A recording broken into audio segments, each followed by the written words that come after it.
ఈ కాన్సెప్ట్ చెప్పినప్పుడు అసలు మీరు కన్స్యూమర్స్ గానీ, మీ క్లయింటేల్ గానీ, what is the biggest concern they have and how did you manage to crack that? Upfront investment అనేది మేము లోన్స్ ద్వారా ఇస్తాము. So instead of paying your electricity bill, you can pay EMI.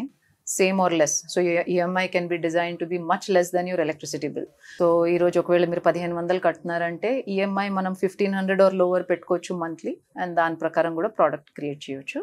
We do instant loan approvals and all that.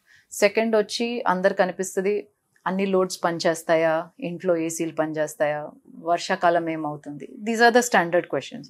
Solar today on grid system is seamless. There is no problem at all. మన grid stability ఉంది కాబట్టి, సిటీస్లో Tier 1 Tier 2 టౌన్స్లో కూడా ఇప్పుడు stability grid ఉంది కాబట్టి ఈ systems ఏవైతే పెడతామో అవి వితౌట్ బ్యాటరీస్ అనమాట. సో మనం వాడుకున్నంతసేపు మనం వాడుకుంటాము, సన్లైట్ ఉన్నప్పుడు. వాడకపోతే ఎక్స్ట్రా యూనిట్స్ గ్రిడ్కి వెళ్ళిపోతాయి. So nobody is losing anything. And ఇప్పుడు వర్షాకాలం తక్కువ జనరేట్ అవుతాయి కానీ జీరో అయితే కాదు.